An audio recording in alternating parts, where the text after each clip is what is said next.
الفاتحة. أعوذ بالله من الشيطان الرجيم. بسم الله الرحمن الرحيم. الحمد لله رب العالمين الرحمن الرحيم مالك يوم الدين.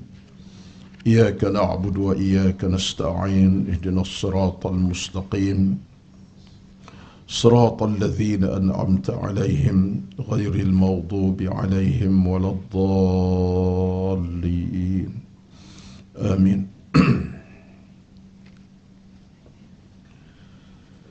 السلام عليكم ورحمة الله وبركاته. الحمد لله الواحد الأحد الفرد الصمد الذي لم يلد ولم يولد ولم يكن له كفوا أحد. أشهد أن لا إله إلا الله وحده لا شريك له، وأشهد أن محمدا عبده ورسوله. ربنا عليك توكلنا وإليك أنبنا وإليك المصير. ربنا افتح بيننا وبين قومنا بالحق وأنت خير الفاتحين. اللهم إنا نسألك السلامة والعفو والعافية والرضا والرحمة والبركة والعناية والمغفرة والأمانة برحمتك يا أرحم الراحمين. اللهم رب اشرح لي صدري ويسر لي أمري واحلل عقدة من لساني يفقه قولي يا رب العالمين. أما بعد. Yang dihormati, yang dikasihi Tuan Kuasa Pengurusan Program Duha Masjid Al-Falah, yang dihormati, yang dikasihi seluruh kehadiran para jamaah yang hadir pada pagi ini, tuan-tuan dan puan-puan, hadirin hadirat, tetamu-tetamu duha yang diberkati sekalian.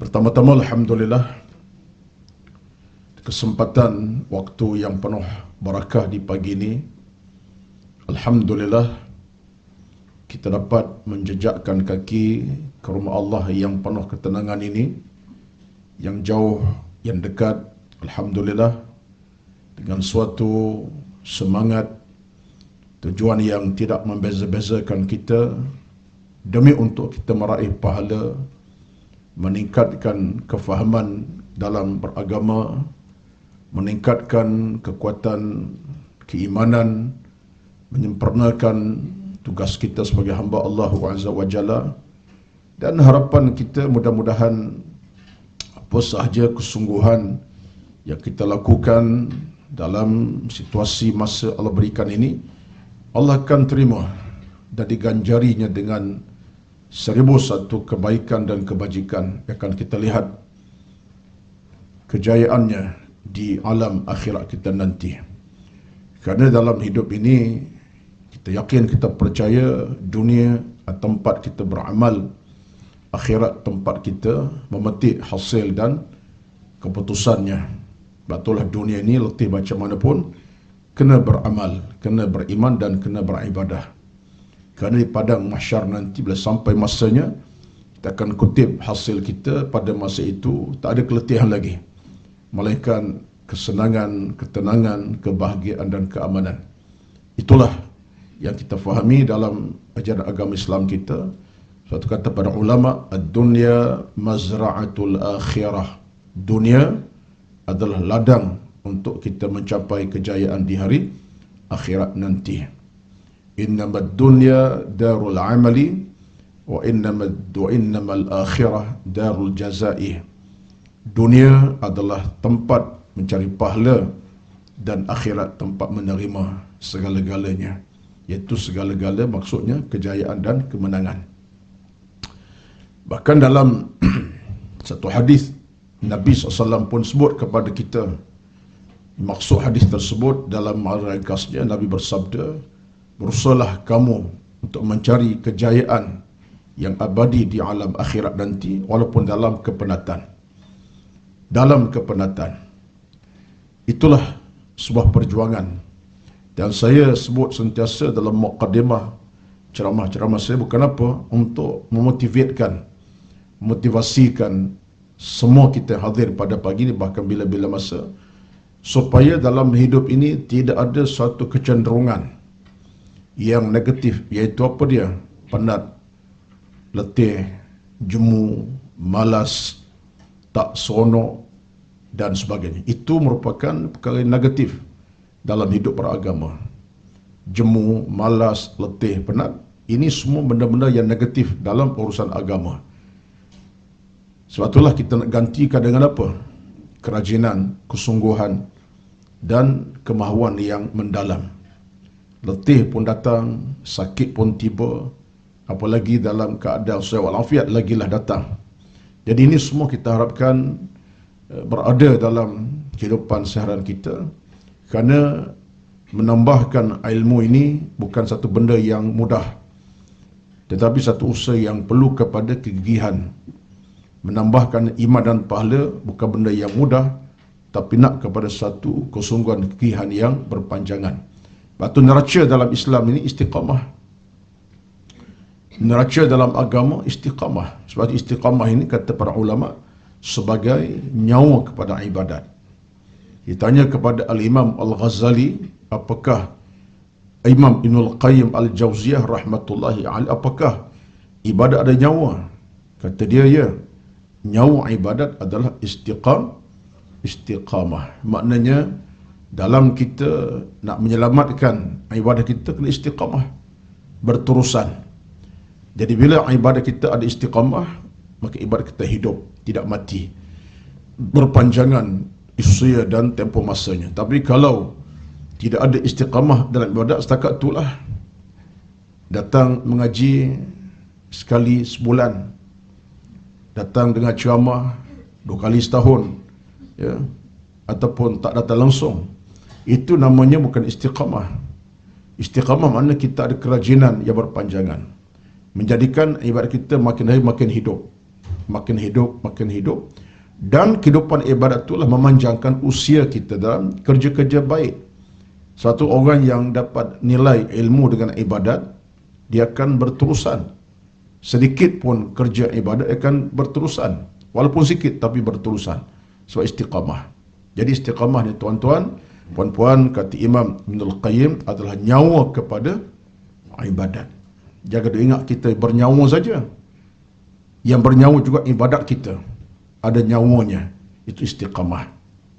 Kalau tak ada istiqamah, ibadat kita mati setakat itulah.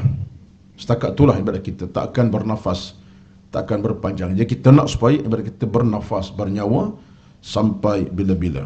Dan saya ulang sebut acap kali juga, dalam hidup ini ada 2 nyawa yang kita miliki. Nyawa yang pertama yang ada dalam jantung hati kita, tapi yang ini akan terhenti bila tiba masanya. Itu nyawa pertama.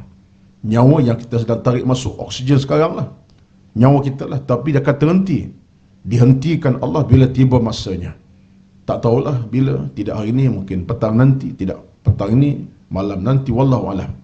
Itu nyawa pertama, dia akan terhenti bila tiba masa. Tapi nyawa yang kedua, ibadat kita pun nyawa, tapi ibadat kita tak akan terhenti nyawanya. Walaupun si mati telah mati, Tuan punya telah mati, tapi ibadat dia tak akan mati. Apapun ibadat tuan-tuan buat itu tak akan mati sebenarnya. Dia akan hidup.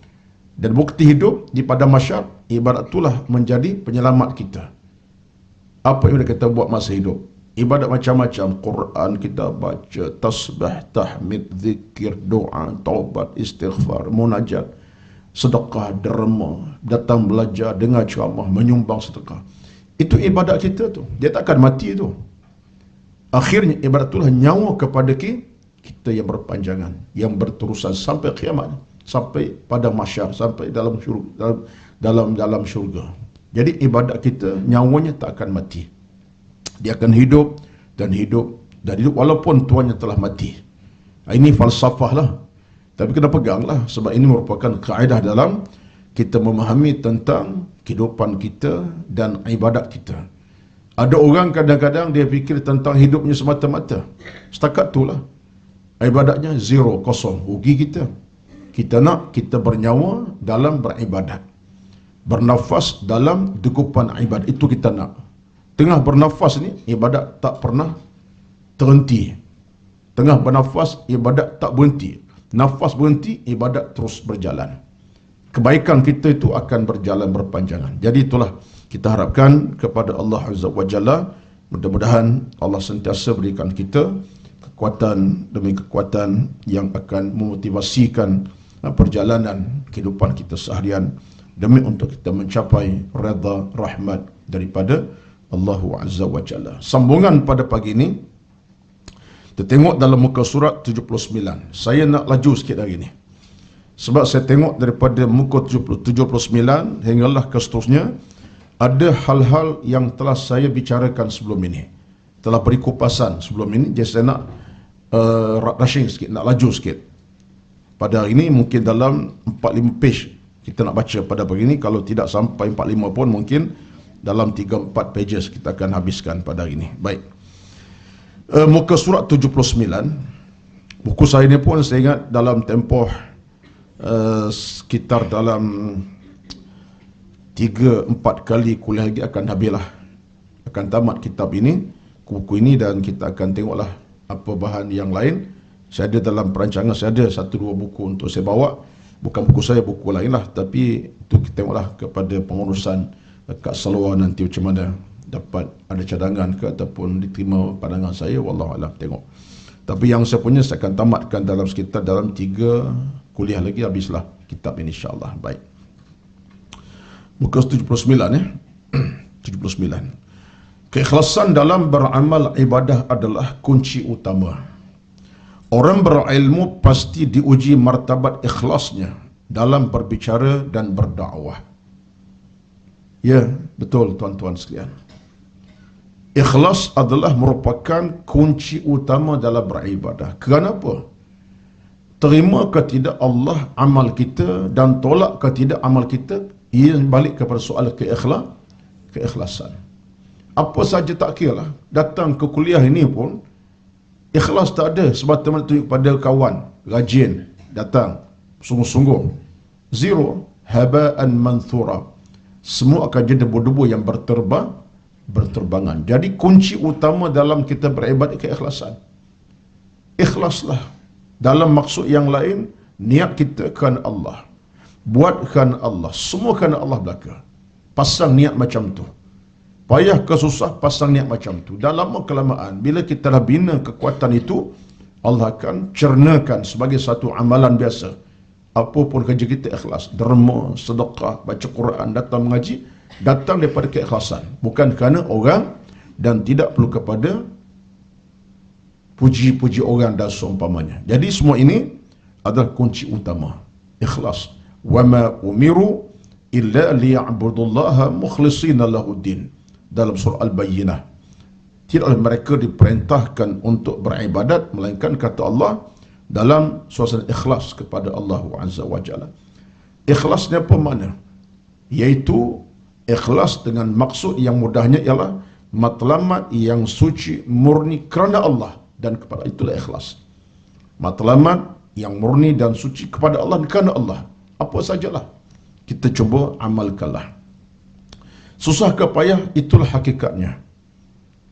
Sebab Allah SWT tidak akan menerima ibadat-ibadat yang ada di sampingnya takabur, riya, angkuh, sombong. Tak akan terima. Allah akan terima. Allah terima hanya ibadat yang ikhlas kepadanya. Orang berilmu pasti diuji martabat ikhlasnya dalam berbicara berdakwah. Betul. Orang berilmu, macam saya sebagai contoh, tak ada ilmu tapi adalah sikit-sikit boleh ceramah. Saya diuji lebih pada tuan-tuan. Kalau saya dalam keadaan bercakap macam ni, hati berkata, aku lebih hebat pada orang, lebih dikenal macam tu, habis. Maka amal saya zero dan kosong, tak ada apa. Saya lebih hebat diuji. Orang yang berilmu lebih hebat diuji Allah untuk dilihat, dinilai keikhlasannya dalam berbicara, berdakwah, bercakap, sumpah. Jadi kita semua diuji sebenarnya. Tetapi orang berilmu lebih hebat Allah uji. Sebab itulah ini merupakan cabaran kita semua. Saya yang bercakap ini lebih utama kena ikhlas dalam menyampaikan ilmu, dalam menyampaikan dakwah, dalam menyampaikan apa saya sampaikan. Seperti tidak ada hati kecil saya, perasaan angkuh, sombong, riak, takabur. Wal'iyadu billah. Ya Allah, ya Tuhanku, aku mohon kepadamu ya Rabb, anugerah keikhlasan yang tinggi dalam amal dakwaku seharian. Ya Allah, kepadamu hamba ini merintih, engkau kita semua dalam keikhlasan. Ini antara beberapa baik doa yang saya cuba nukilkan untuk kita sama-sama ucapkan. Ya Allah, aku mohon kepadamu ya Rabb, anugerah keikhlasan yang tinggi dalam amal dakwaku seharian. Ya Allah, kepadamu hamba ini merintih, engkau kita semua dalam keikhlasan. Jadi itulah yang kita mahu.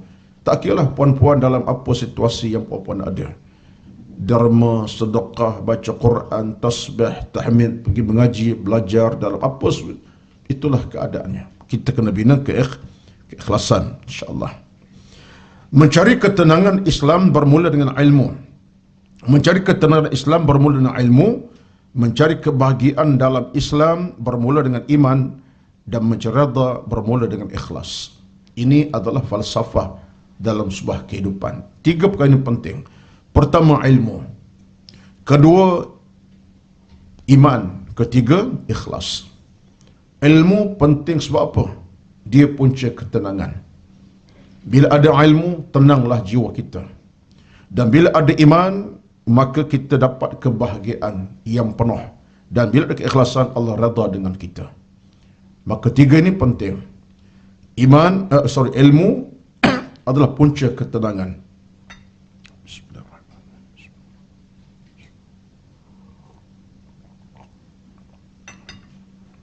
Ilmu adalah punca ketenangan. Ilmu bila menusuk dalam jantung hati kita, menyebabkan ilmu akan jadikan hidup ini tercapai ketenangan. Belajar ilmu fiqh, faham hukum hakam agama. Belajar ilmu tasawuf, hati terbentuk dan akan terbina. Belajar ilmu tafsir, memahami cabang Al-Quran. Memahami belajar ilmu hadis, memahami tentang hukum hakam hadis. Takkan tenang? Tenanglah. Dan ketenangan itu Allah campak melalui ilmu kita cari.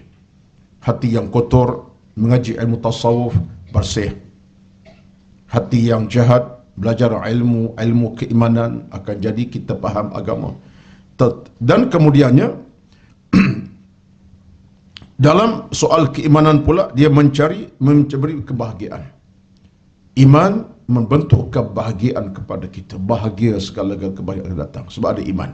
Dan ikhlas adalah untuk mendapat redha, rahmat, kasih cinta sayang Allah Azza wa Jalla. Jadi ini 3 perkara besar. Ilmu, iman dan ikhlas adalah merupakan sendi utama dalam kita mencipta sebuah kehidupan yang diradai oleh Allah Azza wa Jalla. Muka 80. Saya dah sebut tadi kan, nak rush sikit. Ya, saya akan terus on ya, insya-Allah. Muka 80. Ilmu ialah pemandu kepada hati dan jiwa. Tanpa pemandu, hati akan mati dan jiwa akan binasa. Ilmu ialah pemandu kepada hati dan jiwa. Itulah tuan-tuan, selama-lama dah kita sebut acap kali, ilmu pemandu yang paling bijak dalam hidup kita. Orang yang tak ada ilmu, hatinya akan resah, gelisah, mati dan kacau. Orang berilmu, Allah angkat martabatnya. Allah sebut dalam surah Fatir, apa kata Allah Azza wa Jalla? Yarfa'illahu alladhina amanu minkum walladhina utul ilma darajat. Allah angkat martabat orang berilmu. Apa kata Tuhan dalam Al-Quran? Allah angkat darjah orang berilmu dengan suatu darjah yang tinggi. Ayat Al-Mujadalah ayat ke-11. Silap tadi, bukan Fatir ya. Al-Mujadalah ayat ke-11. Al-Mujadalah ke-11 Allah kata apa? Yarfa'illahu alladhina amanu minkum. Allah angkat darjah orang berilmu di antara kalangan kamu. Jangan bimbanglah. So ilmu ini akan memandu kita. Yang jahil, bila ilmu ada, jahat bani baik. Yang jahat, bila ada ilmu, orang sempurna. Yang bodoh, bila ada ilmu, jadi cerdik. Yang kotor hati jiwanya, ada ilmu, kembali pulih hati dan jiwanya. Maka ilmu ini adalah pemandu kepada kita, akan pandu kita. Dan bila ilmu tidak ada, hati akan mati, jiwa akan resah. Betul. Akan binasa. Hijrah dalam kehidupan kita akan berlaku bila ia dimulakan dengan ilmu. Kerana ilmu ialah penyuluh kepada kegelapan. Orang yang hidup dalam keadaan kelam, hati dan jiwanya, tak akan berubah kalau tak ada ilmu, tuan-tuan. Makin jahat ada. Makin kotor hati, makin tebal dosa, ya. Tapi orang nak berhijrah, kena ada ilmu lah. Dia tahu hatinya kotor, penuh dengan dosa, maksiat, dengan benda-benda yang keji dalam hidup, banyak benda yang tak betul. Tolong cari ilmu. Jangan bimbang. Bila ilmu masuk dalam hati, dia akan mencerahkan balik keadaan kita. Tak mungkin orang berubah tanpa ilmu. Tak mungkin. Orang boleh berubah dengan ilmu. Suatu kata Ali bin Abi Talib radhiyallahu anhu, innamal ilmu ra'sul amali. Ilmu adalah kepala pada semua amalan. Kepala pada amal, ilmu lah. Maknanya, ilmu memimpin kita. Tak boleh berubah kita dalam suasana apa pun kalau tak ada ilmu. Tak akan berubah. Yang bakhil tetap dalam kebakhilan kalau ilmu tidak ada. Seorang bakhil boleh berubah jadi dermawan sebab ada ilmu. Dia belajar ilmu tentang, dia dengar ilmu tentang derma sedekah. Quran bagi tahu orang yang sedekah derma ini Allah angkat darajahnya. Hadis Nabi bagi tahu orang yang derma Allah angkat kedudukannya. Bila dia baca hadis, dia dengar bacaan Quran, dia dengar ayat Quran, dia dengar hadis Nabi tentang sedekah, ada ilmu, dia mula jadi dermawan yang tegar. Dulu bakhil, bin kedekut, tak mudah nak menyumbang. Tapi bila ada ilmu, dia mula menyumbang. Dia tak kira dah, sebab hatinya melekat dengan keyakinan agama, dia jadi penyumbang yang terbaik. Contohnya lah, yang dia dulu mungkin keadaan tak tahu tanda usaha pahala, terjebak dengan dosa maksiat memanjang, ada ilmu tentang neraka, bagian-bagian Allah sebut tentang ahli neraka, bagian Allah sebut Nabi tentang neraka, insaf dia mula beristighfar, taubat. Siapa dia berubah? Sebab dia ada ilmu. Maka ilmu penyuluh kepada kegelapan. Betul. Jadi kalau ilmu sebagai jalan penyuluh pada sebuah penghijrah sebenarnya, ilmu sebagai penyuluh. Tanpa ilmu, hijrah adalah sebuah retorik dalam sebuah kehidupan. Orang tak berubah. Orang tak akan berubah kepada kebaikan tanpa ilmu. Percayalah tu. Orang tak pernah mengaji. Duha tak datang, maghrib tak datang, sembahyang tidak. Tak ada orang baik, tuan-tuan, percayalah. Tempatnya di luar sana. Dia seronok-seronok tempat maksiat. Tapi orang yang berubah kerana hadir ke ilmu, dia boleh jadi berubah pada jam tu juga. Sebab apa? Sebab dia orang yang ada ilmu. Kerana belum tentu empunya badan sepenuhnya berhijrah kepada kita lebih diradi Allah Azza wa Jalla. Kalau ilmu kalau tak masuk, tak akan mengubah manusia. Berilmu demi untuk beramal. Kerana ilmu adalah pintu amalan. Nah, ini satu wording yang penting ni. Berilmu demi untuk beramal, kerana ilmu adalah pintu amalan. Beramal demi untuk kerana Allah Azza wa Jalla, kerana redha Allah adalah pintu keselamatan. Nah, ini penting, saya kena kupas sikit. Ini disepakati para ulama yang dulu, yang kini dan selama-lamanya lah, bahawa ilmu ini adalah pintu amalan. Satulah Nabi SAW dalam banyak keadaan, kalau Nabi tegur para sahabat baginda SAW, apa yang mereka buat silap, Nabi ajak kepada ilmu. Satu hari cerita, ada sahabat Nabi masuk ke dalam masjid, lalu dia duduk terus. Nabi tengah berkhutbah. Tengah khutbah Jumaat, dia masuk ke masjid duduk. Nabi kata, bangun. Bangun apa? Sembahyang 2 rakaat tahiyatul masjid. Salli. Tuan-tuan, Nabi dalam tengah khutbah, Nabi kata, salli rakaat ini. Bangun sembahyang 2 rakaat. Nabi tak bagi duduk. Ya. Tuan-tuan sekalian, lepas khutbah selesai, dia panggil sahabat tadi. Ta'al, kata Nabi SAW, datang sini. Kata Nabi kepada sahabat tadi, ibda amalaka bil ilmi. Mulakan amal kamu dengan ilmu. Maknanya, yang kamu beramal dah, tapi kerana tak faham, ilmu tak ada, kamu tak buat. Sepatut datang ke masjid, bila masuk, tahiyatul masjid dulu. Sebab orang yang ada ilmu, dia akan beramal. Jadi nampak tak? Kita dalam hidup bersama tuan-tuan, tak akan mungkin kita buat amalan kalau ilmu tak cukup. Tidak ada. Suatu hari ini, minta maaf saya sebut, sebagai satu renungan bersama. Berapa ramai kalangan kita pada hari ini, bila ilmu tak mengaji, amal pun tak benar betul. Kadang-kadang tak pergi isu yang besar. Saya ambil isu yang dekat dengan kita, harian kita. Ada orang datang ke masjid. Baguslah ke masjid tu. Tapi kadang-kadang masuk saf tak rapat. Baik muslimin. Saf genggang. Kawan sebelah dengan dia boleh masuk 2 orang lagi. Dia buka saf sendiri dia. Tak rapat saf. Kadang-kadang saf tak penuh, dia buka saf yang kedua. Dia dah beramal tapi amal tanpa ilmu. Terbatal amal kita. Mengurangi pahala ibadat kita. Satulah, nak beramal, pintunya ilmu. Ibda bil ilmi qabla al amal. Mula dengan ilmu, belum beramal. Ini kaedah dia. Lepas tu tak boleh bersombong lah. Kena belajar. Tak tahu, bertanya. Lepas tu dalam ilmu ni jangan rasa perasaan malu. Jangan tuan-tuan. Bukan tahap perasaan malu kerana ilmu. Orang nak ilmu jangan perasaan malu. Walaupun dia rasa mungkin dalam usia beliau dah banyak, tak faham hukum, tak apa. Sebab orang yang bijak ialah orang yang tahu kelemahan hatinya di mana. Itu orang paling bijak. Tapi masalah kita kadang-kadang, satulah, bimbang kok orang kata apa. Malu kat kawan. Umur 50 baru nak mengaji abata. Tuan-tuan, jangan kita cepat rasa malu pada orang. Kita malu kepada Allah Azza wa Jalla. Tapi kadang-kadang norma kita, kawan pun ada masalah juga. Suka kata kat orang, suka senyum kat orang, tak pasal-pasal. Yang dia pun mengaji minggu lepas ya. Dia mengaji setahun lepas pun, bukan mengaji awal lagi. Dia tengok orang datang kemudian senyum lain macam je. Yang dia pun baru tahu ilmu tu baru setahun lepas baru. Lewat juga pun mengaji pun. Tak sombong lah. Awak pun lewat juga mengaji, bukan mengaji umur akhir lagi. Awak pun tinggal juga ibadat selama ini. Jadi kita jangan prasangka dengan orang. Jangan letak suatu prasangka kepada orang lain. Lepas tu prasangka ni tuan-tuan kadang-kadang satu jenayah dalam Islam. Bukan kadang memang jenayah dalam Islam. Prasangka. Lepas itulah ada satu viral minggu lepas kan. Sebab pakcik datang beli iPhone ke 11 Pro.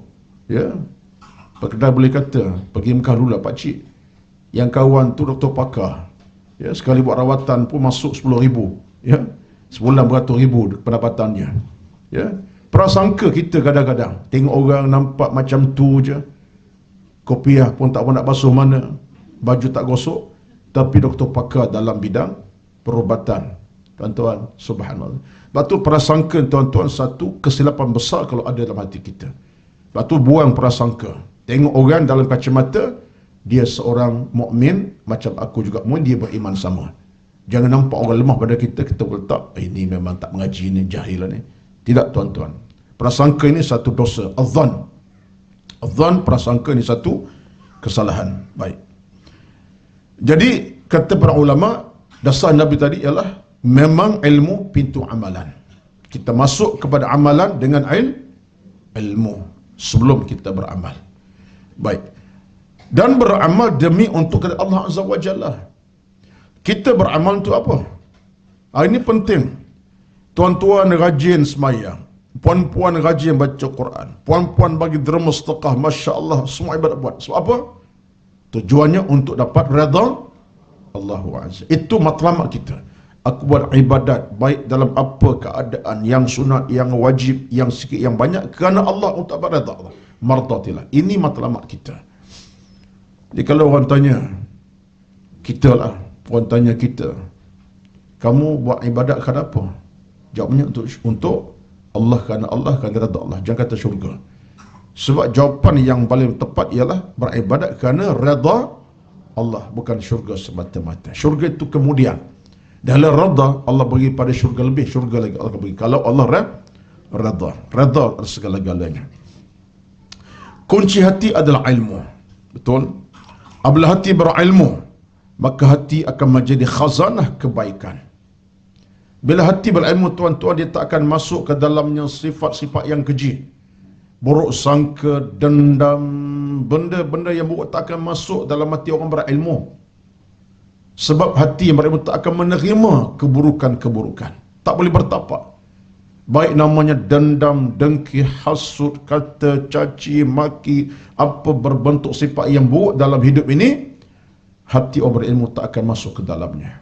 Tak akan masuk. Sebab hati yang beriman tak boleh terima. Hati beriman hanya menerima kebaikan-kebaikan saja. Tetapi bila hati dah rosak dengan segala keburukan, ilmu tak ada, cepatlah hati tadi menerima kesan-kesan yang buruk. Dengki pun dia, dendam pun dia, maki pun dia, hasut pun dia, apa pun dia belaka. Artinya hati yang telah mati, yang telah kotor dan keji. Jadi kita nak bina. Sebab itulah ilmu ini adalah proses untuk menjana hati ke arah keimanan dan ketakwaan kepada Allah Azza wa Jalla. Kerana makanan hati adalah ilmu. Punya khazanah hati yang baik, pasti akan baiklah seluruh kehidupan. Maka ambillah kuncinya yang bernama ilmu.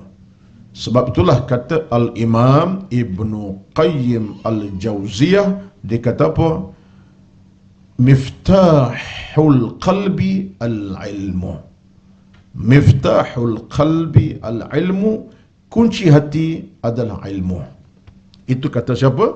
Ibnu Qayyim Al-Jauziyah rahmatullahi alaihi, ulama besar kita yang bernama Ibnu Qayyim. Dia kata miftahul qalbi al-ilmu, anak kunci hati adalah ilmu. Muka surat 82.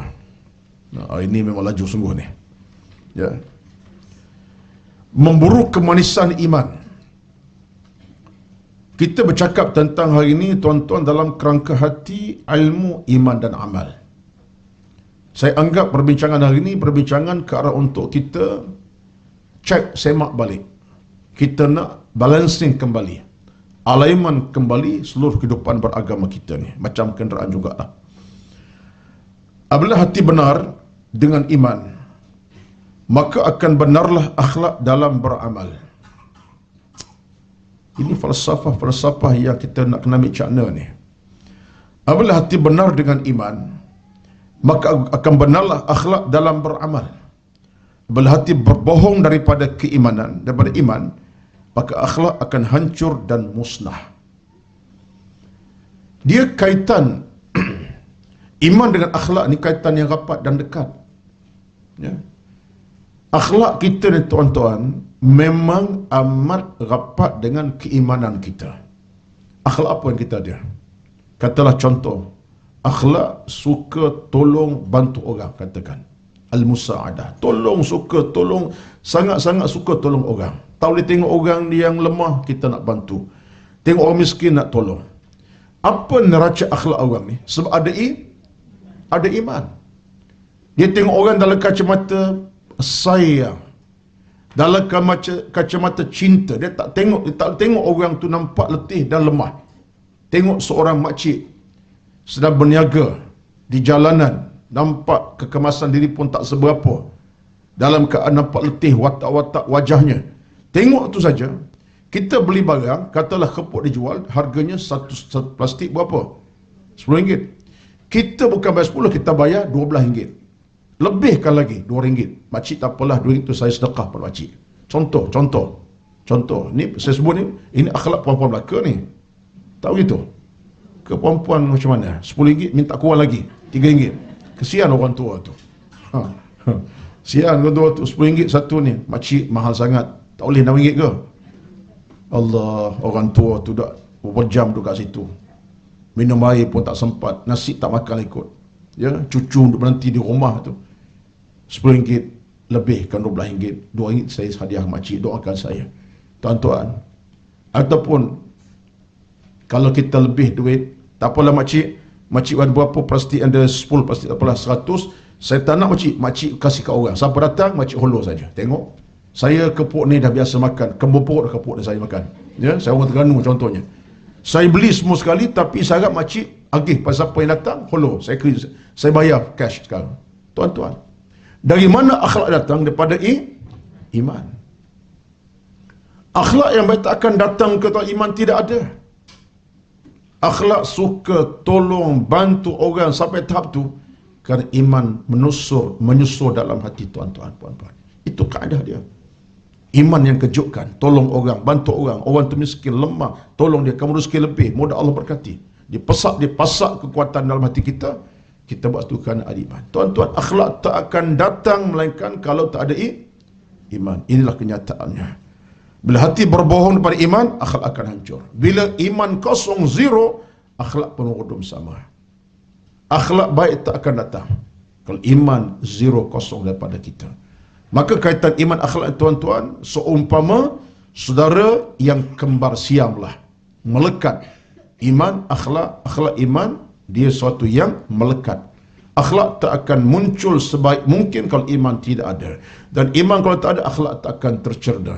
Dan kalau iman kosong, akhlak pun zero. Kalau iman ada, akhlak akan terbangun. Itu kaedah dia. Satu Nabi SAW sebut dalam hadis, Nabi kata apa? Innama bu'ithtu liutammima makarimal akhlak. Aku diutuskan Allah untuk menyempurnakan akhlak yang terpuji. Dengan cara mana? Dengan cara pasakkan iman dalam diri manusia, para sahabat baginda dan manusia keseluruhnya kita lah. Ya tuan-tuan, ini hakikatnya. Pemandu dalam hidup adalah iman. Kita ulang tadilah. Iman menjadi pemandu, maka perjalanan paling selamat ke destinasi. Ini ibarat yang mudah ni. Dia sebutkan tadi, iman adalah merupakan pemandu kepada kita. Bila iman menjadi pemandu, maka hidup selamat ke destinasi. Ke mana destinasi kita? Kepada Allah. Bukan takat ke Subang Jaya, ke Shah Alam, ke Banting, ke Baling, tidak ya. Tapi nak kembali kepada Allah Azza wa Jalla. Baik. Muka 84. Laju sungguh start ini ni. Nak ke mana ni? Tak ke mana-mana ya. Sebab saya nak tamatkan hal-hal yang berkait dengan soal ni secara sekaligus. Sebab ada benda-benda yang setelah kupas panjang detail sebenarnya, maka saya tidak nak ulas kali kedua. Saya ambil kesempatan untuk rushingkan beberapa perkara. Amanah, ni 84 Amanah yang paling besar dalam hidup ialah menjaga iman. Kerana soalan pertama akan ditanya di alam barzakh tentang iman. Bukan harta kekayaan yang melimpah ruah, tak juga pangkat kedudukan, tak juga nama dikenali dan populariti, tidak juga tentang keturunan hebat-hebat. Jika amanah iman dapat ditunaikan dengan sebaik-baiknya di alam bumi, maka iman itulah yang akan memaniskan kehidupan kita di alam akhirat. Jom maniskan iman dengan amal soleh. Tuan-tuan, puan-puan, dalam hidup ini, saat yang paling utama, yang paling penting, yang pasti iman jawapan kita bila, tuan-tuan? Di alam barzakh. Ketika itu, soalan Allah kepada kita tentang iman. Apa agama kamu? Siapa Rasul kamu? Apa kitab kamu? Apa agama kamu? Siapa Tuhan kamu? Soalan-soalan ini, tuan-tuan, soalan tentang apa ni? Iman. Iman yang ada dalam hati kita akan menjawab, Allah Tuhanku, Muhammad Rasulku, Al-Quran kitabku, Islam agamaku. Ini soalan di alam barzakh. Ma rabbuka, ma nabiyuka, ma dinuka, ma kitabuka. Ini soalan pertama alam barzakh akan kita ketemui. Pada saat itu Allah tanya tentang iman kita. Tak tanya asal kamu daripada mana, negeri mana, negara mana, harta banyak mana, anak kamu tinggal berapa orang, cucu peramai masa tinggal. Betul. Ini bukan gurauan. Ini bukan gurauan. Padahal kalau kita nak fikir lebih lanjut tentang arti sebuah kehidupan, patut yang tanya, asal mana dulu? Sembang dulu dengan malaikat. Kerja apa last sebelum pension? Gaji terakhir banyak mana? Pension terima banyak mana sebulan? Anak tinggal berapa orang? Anak berjaya semua ke tidak? Cucu berapa orang kamu cicit ada ke tidak? Padahal semua itu merupakan senario sebuah kehidupan beragama kita. Tuan-tuan di mana pergi pun orang tanya soalan tu lah. Kerja kat mana sekarang? Dan pencin start bila? 70 orang.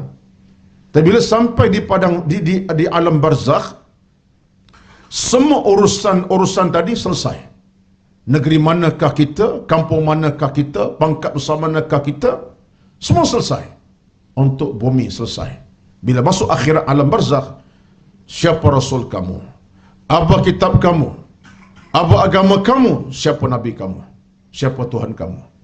Tuan-tuan, soalan tentang apa? Tentang iman. Yang jawab iman kita bukan kita. Iman kita jawab Allah Tuhanku, sebab iman bersemadi dalam hati. Muhammad Rasulku, sebab iman bertapak dalam jiwa. Al-Quran kitabku, sebab iman memang ada dalam jantung hati kita. Islam agamaku, memang iman memang ada dalam jantung hati sampai kita kematian. Jawapannya bukan lisan kita semata-mata, tuan-tuan. Ini bukan hafalan. Ini adalah realisasi keimanan kita. Akan jawab. Kalau iman tidak ada, siapa Tuhanmu? Iman tak ada. Balon. Tu memang dalam hadis disebut. Kata hadis Nabi SAW, bila tanya tentang soal iman ke agama, tentang soal siapa Tuhan kamu, jawab, kena balon. Malaikat balon. Jadi kesimpulannya ialah, iman, jawapan pada semua sudut kehidupan beragama selama ini. Tanpa ditanya oleh Allah, iman tentang harta benda, pangkat dan seumpamanya. Jadi kesimpulannya, tuan-tuan, mudah saja sebenarnya. Sebab itulah kita dalam hidup ini, kita nak menterjemahkan pangkat kita ke, harta benda kita ke, anak pinak kita dalam konteks keimanan. Macam mana caranya? Kalau ada pangkat, kita terjemah dalam keimanan. Gunakan pangkat untuk mencapai keimanan. Ada harta, terjemah kepada keimanan. Sedekah, derma, zakat, tunaikan segala-galanya. Ada keluarga, bina keluarga yang beriman, anak-anak yang solah tinggalkan. Itulah caranya. Sebab semua itu menjadi nilai penting ketika kita bertemu dengan malaikat di alam barzakh. Siapa kamu? Siapa Tuhan kamu? Iman jawab, Allah Tuhanku. Sampai ke peringkat soal yang seterusnya. Jadi ini semua merupakan amanah lah. Serta amanah besar itu sebagai satu bebanan yang kita kena pikul. Amanah. Iman adalah amanah yang besar yang kita pikul untuk dibawa ke alam barzakh kita masing-masing. Biarlah hidup ini dilihat miskin pada pandangan mata manusia. Dambakanlah kehidupan yang kaya si Allah Azza wa Jalla. Kita nak, kalau orang pandang kita macam mana miskin sekalipun, kita nak Allah pandang kita kaya. Tak apa, miskin harta, miskin pangkat, miskin pada sudut keluarga, anak-anak tak berjaya semua sekali, dapat anak pun tak berjaya semua. Tak apa. Yang kita nak ialah Allah pandang kita dengan pandangan yang cukup menyelamat kita. Apa dia? Iman kita yang lengkap si Allah Azza wa Jalla. Baik. Kemudian kita pindah kepada muka surat 85. Tuan-tuan dan puan-puan semua. Tajuknya pembentukan insan cemerlang. Tadi kita muka 79 kan? 9 kan? 9. Okey. 85 dah berapa muka dah ni? 1 2 3 4 5 6 dah. Memang laju semua ini. Tak pernah lagi macam ni. Ya. Pembentukan insan cemerlang. Punca bahagia dalam kehidupan kan dua sebab. Punca bahagia dalam hidup kan dua sebab. Yang pertama, punca rezeki yang halal. Sebab ia menjadi darah daging. Dan punca hati yang berilmu. Sebab ia menjadi jantung kehidupan. Dalam kita nak menjadikan hidup ini cemerlang, berjaya, tenang dan bahagia, tuan-tuan, mengambil kata-kata ini, dua punca yang kita kena cari dan pastikan berlaku dalam hidup kita. Yang pertama, rezeki yang kita makan minum. So, rezeki ini, tuan-tuan, mewatakkan kehidupan kita. Rezeki haram akan menjadikan kita dalam keadaan sempit kehidupan kita seharian. Rezeki yang haram menyempitkan ruang-ruang hidup kita. Hati tak berapa nak ceria-ceria, jiwa tak lapang, hidup penuh dengan musibah bencana. Kalau rezeki halal, jangan bimbang syak, dia akan buka ruang-ruang kebaikan. Hati tenang, jiwa lapang, hidup bermaruah dan keadaan begitulah. Satulah yang pertama, rezeki amat penting sekali. Saya nak ambil sedikit masa tentang hal ini. Kenapa kita kena bercakap tentang rezeki halal ni tuan-tuan? Itulah pakaian kita. Ya ayyuhallazina amanu kulu min tayyibati ma razaqnakum. Allah sebut dalam Al-Quran, hai orang-orang beriman, makalah kamu daripada yang baik-baik yang telah kami rezekikan kepada kamu. Kulu min tayyibati ma razaqnakum, makalah yang baik-baik daripada apa yang telah kami rezekikan kepada kamu.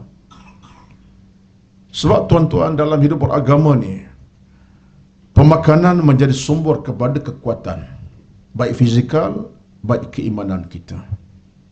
Sebab tu yang halal itu penting dalam agama.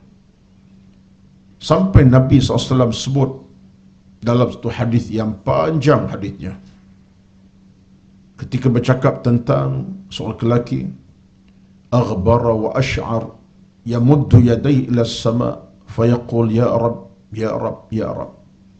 Nabi gambarkan seorang manusia berjalan di padang pasir kering kontan, tiba-tiba dalam berjalan itu dia terputus bekalan. Bukan bekalan terputus, dia putus hubungan. Nak ke kanan pun dia rasa macam tak betul, nak ke kiri pun macam tak kena. Nak balik semula tak boleh dah. Padang pasir, faham sajalah, tanpa sebarang bantuan. Makanan pun nak habis, cuaca pun agak teruk panasnya, dia nak hala ke mana sekarang ni? Sesatlah dia. Ketika itu kata Nabi, dalam keadaan asy'asha wa aghbar, dalam kusuk masai, pakaian tak terurus, rambut pun dah begitu keadaannya, muka dah debu-debu melekat di mukanya, dia mengangkat tangan ke langit. Apa dia kata? Ya muddu yadayhi ila sama, dia angkat tangan ke langit, dia kata apa? Ya Arab, ya Arab, wahai Tuhan, tolonglah aku ni. Tolonglah aku ni, tolong, aku dah hilang punca ni. Nak balik semula ke mana tak tahu, nak arah ke kanan pun tak pasti, kanan kiri tak pasti, makanan pun dah terputus ini. Aku matilah sini, wahai Tuhan, tolong. Ya Arab, ya Arab, tolong. Kata Nabi, sedangkan pada masa dia angkat tangan itu, dia minta itu, makanannya haram, pakai dipakai pun haram. Makna hidup suana haram. Ghudhiya bil haram, makan pun benda haram. Makna punca rezeki tidak halal. Kata Nabi, fa anna yustajabu lahu. Macam mana Allah terima doanya? Tengok tuan-tuan. Hadis ini sebenarnya dalam hadis 40 kita boleh tengok, dalam riwayat Imam Muslim menyatakan kepada kita betapa banyak benda sebalik hadis ini. Ada kurang 4-5 perkara. Saya ambil 1-2 cukuplah di sebalik hadis ini. Yang pertama menunjukkan kepada kita, kata Al-Imam Nawawi rahmatullahi alaihi, Nabi bertegas manusia akan hilang punca bila dia ada dalam keadaan makan yang haram, minum yang haram. Hilang punca. Batulah kita agama ni tuan-tuan, kita tak rasa, minta masa sebut, yang keharaman masuk dalam jantung kita rasa sekarang. Tapi Allah akan uji satu masa akan datang. Ada orang dapat benda haram, seronok, bahagia, nampak tenang. Betul, masa itulah. Bila sampai masa Allah akan uji dia. Tengok laki-laki tadi.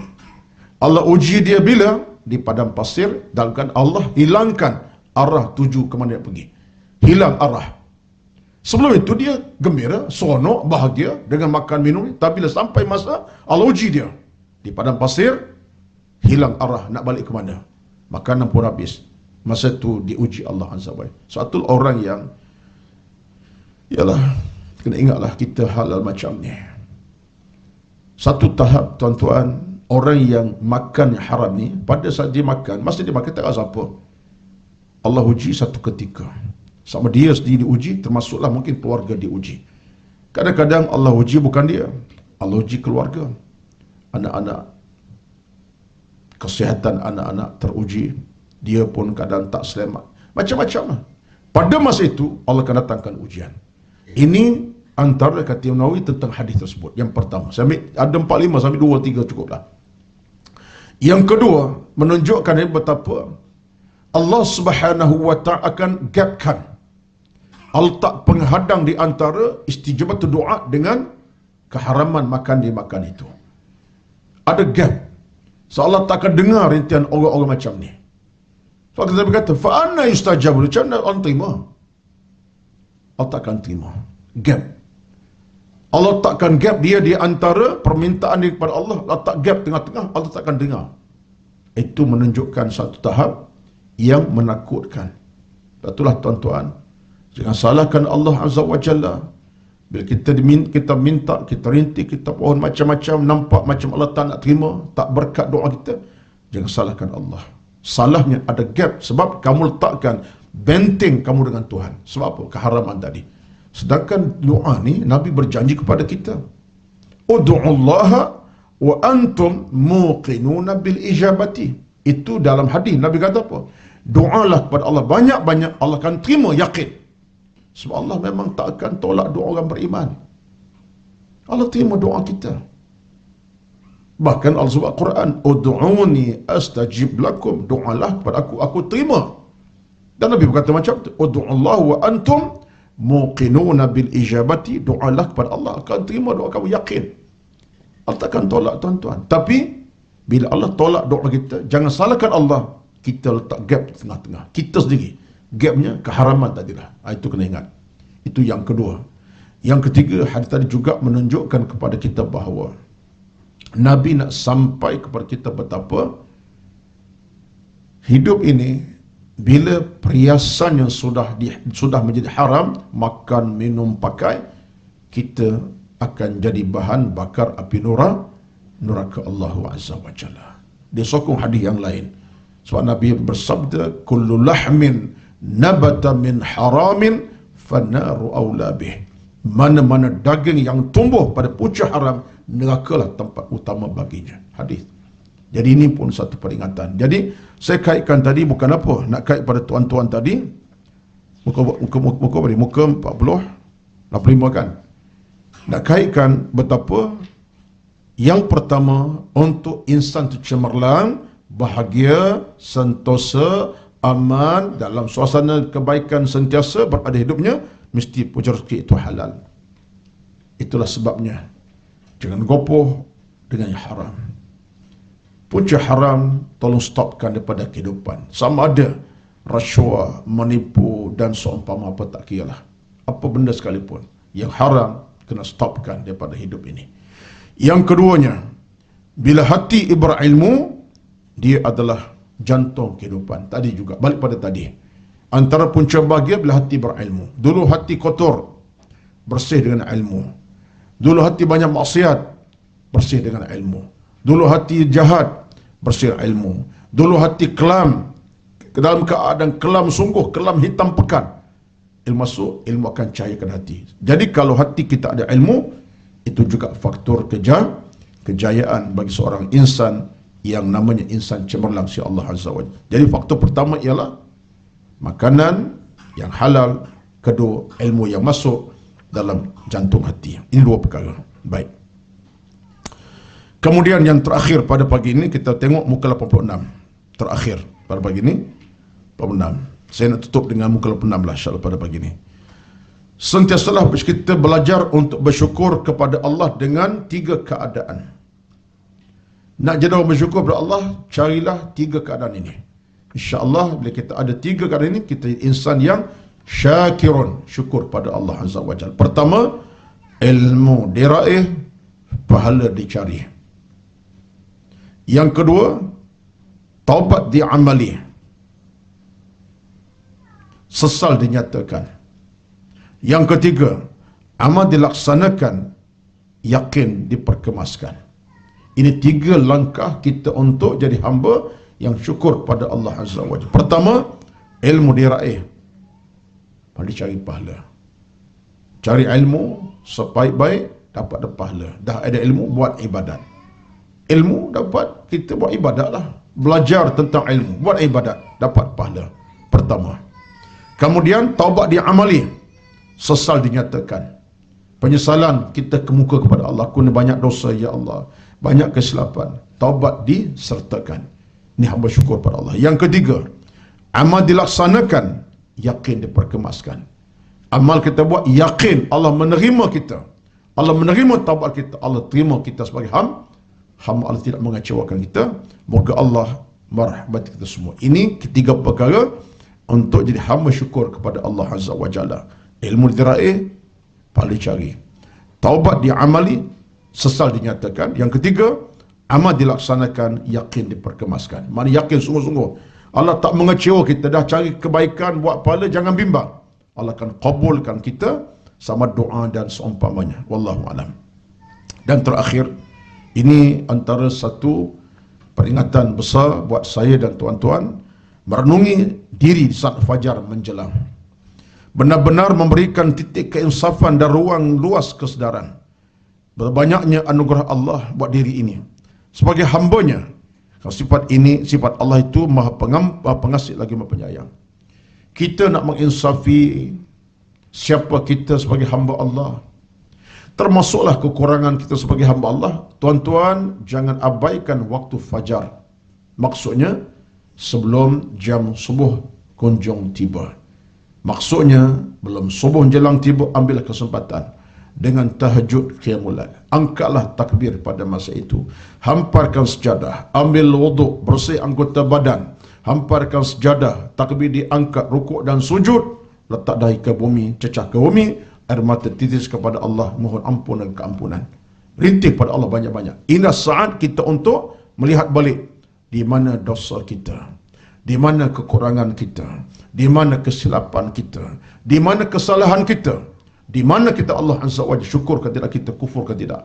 Jadi saat fajar ni tuan-tuan penting sangat-sangat, dan saya nak sebut khas kepada kita. Sekurang ada dua hadis Nabi sebut tentang fajar ini.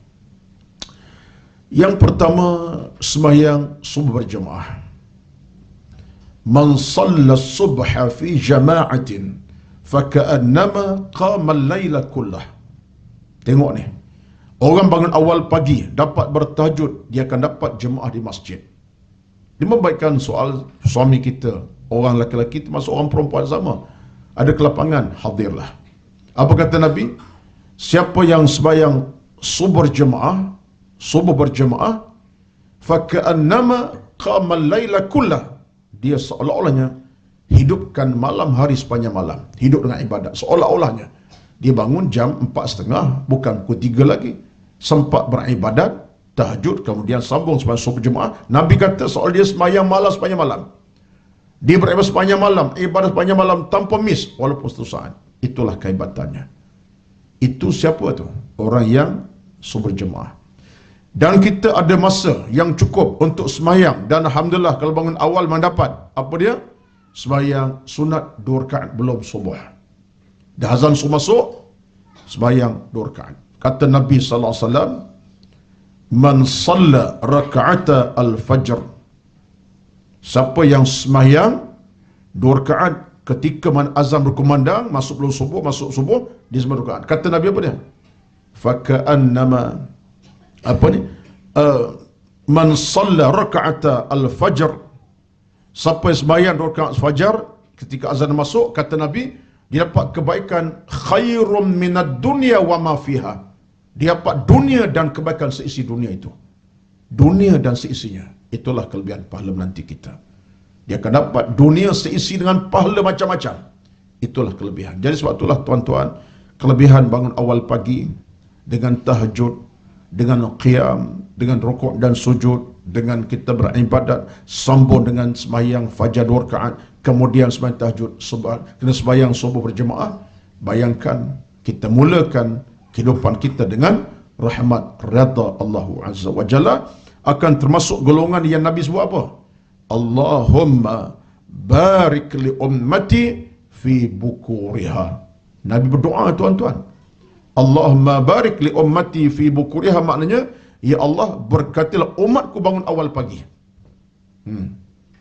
Nabi berdoa tu yang bangun awal pagi untuk beribadat. Allahumma barik li ummati fi bukuriha, ya Allah berkatilah umatku yang bangun awal pagi. Berkat rezeki, berkat hidup, berkat pekerjaan, berkat makan minum, berkat keluarga, berkat segala-galanya. Ini satu nikmat yang kita jangan padamkan daripada senarai kehidupan sehari kita. Amat malang orang yang membiarkan subuh begitu berlalu, tak bangun pun bertahajud, sedangkan dia ada masa untuk bertahajud. Amat malang. Jadi ambil kesempatan ini Mudah-mudahan Allah sentiasa permudahkan kita untuk mendapat nikmat yang berkekalan, rezeki yang berpanjangan.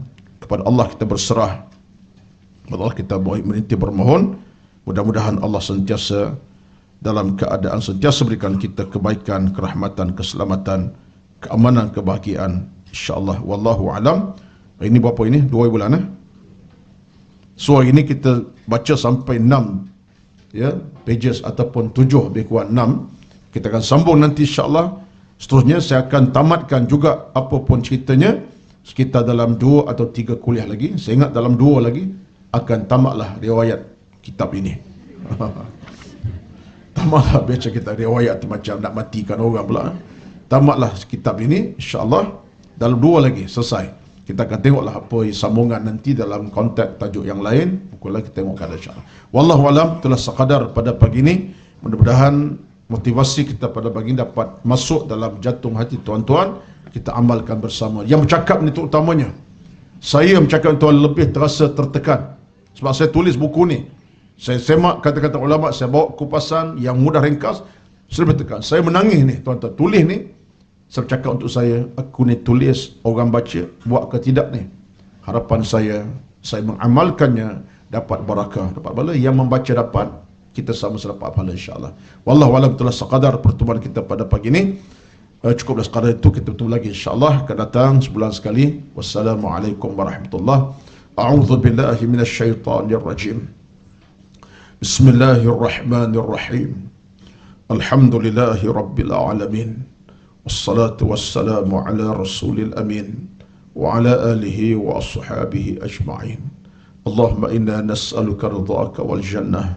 Ya Allah, ya Tuhan kami, mohon kami kepadamu redha-Mu dan syurga-Mu.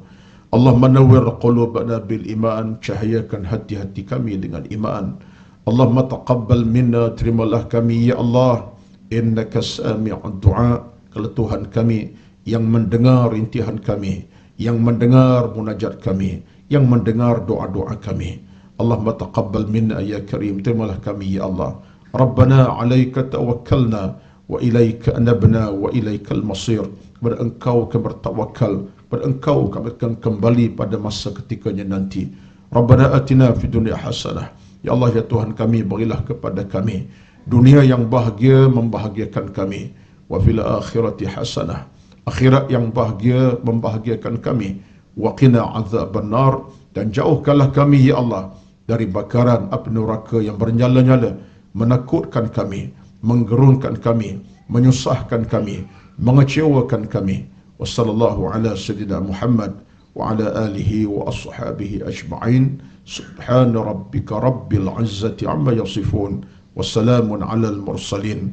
Walhamdulillahi rabbil alamin. تقبل الله منكم، تقبل يا كريم، والسلام عليكم ورحمة الله وبركاته.